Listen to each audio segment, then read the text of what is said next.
Série d'amour, partie 3. Le jour où la vérité frappe sans prévenir, le temps passait, et le silence devenait dangereux. Samuel travaillait dur, mais son cœur restait fragile. Il avançait, oui, mais chaque pas portait encore le nom d'Aïcha. Un matin, alors qu'il était sur le chantier, son téléphone vibra. Un message court, un message froid. « Samuel, on doit parler. Ce soir. » Son cœur se serra. Quand quelqu'un dit « on doit parler », ce n'est jamais pour dire « je t'aime ». La rencontre qui fait trembler le soir venu, ils se retrouvèrent dans un petit jardin public, presque vide. Le ciel était gris, comme s'ils savaient ce qui allait se dire.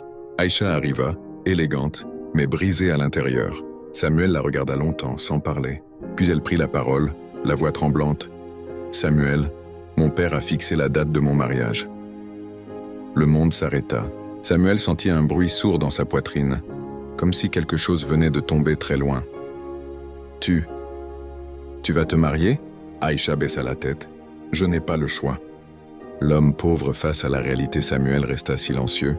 Il pensa à tout ce qu'il avait fait, à ses efforts, à ses sacrifices. Puis il dit doucement, « Est-ce que tu l'aimes ?»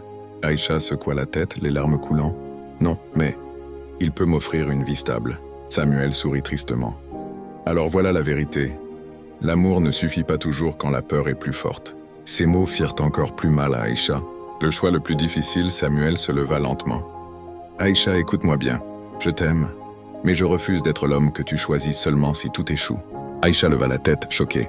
« Tu me quittes ?»« Non, je te libère. Et je me libère aussi. » Il ajouta, « Si un jour tu reviens par amour, je serai là.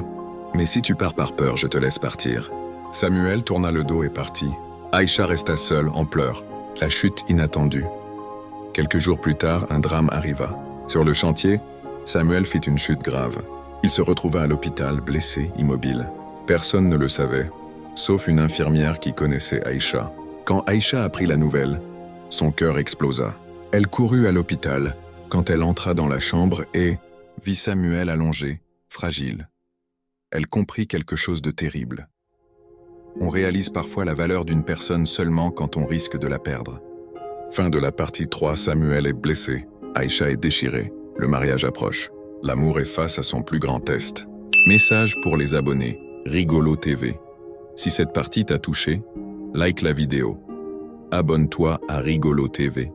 Partage à 10 personnes, questions pour vous. 1. Samuel a-t-il bien fait de la laisser partir? 2. Aïcha va-t-elle choisir l'amour ou la sécurité? Répondez en commentaire.